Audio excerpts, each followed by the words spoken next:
given that my first novel was The Last Jihad, and I began writing that in January of 2001, almost every novel I've written since has had some element of, major element of the issues of radical Islamism, apocalyptic Islam, dangers for America, Israel, and our Arab allies in the Middle East. And it's been a target-rich environment. There's a lot to write about in that space. But having done that for 16 years. Getting ready to start a new series, I wanted a new set of challenges. Just as a writer, trying to think of how do I break out of that space for a while? There are other evils in the world. What are the ones that worry me? And I found myself gravitating towards Moscow.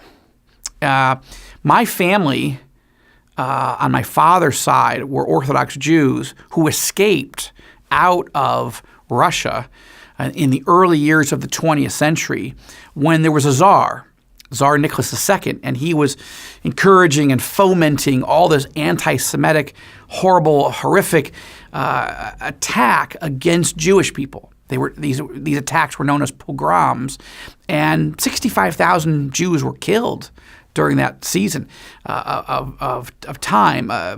Jews were beaten, they were raped, they were tortured, their houses were set on fire, their possessions were stolen. My family escaped out of that as Orthodox Jews. And they made it, by God's grace, to the United States. And like any good Jewish family, they set up shop in Brooklyn. That's where my dad and his brother were born and raised as first-generation Americans.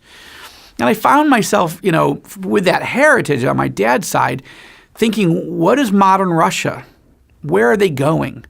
Not as a nation so much as their leaders. And I see a terrible evil rising in Moscow. And I thought, if you're looking, Joel, for a new place to wrestle with these issues about the risk of being blindsided by evil may not be paying attention to, maybe it's time to, take your readers into the Red Menace, into the heart of darkness in Moscow, where I believe was the focus of evil in the modern world during the Cold War. That's what President Reagan said.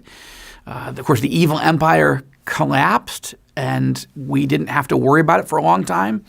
But evil is rising there again, and the Kremlin conspiracy is my way of beginning to take readers into that world and imagine worst-case scenarios.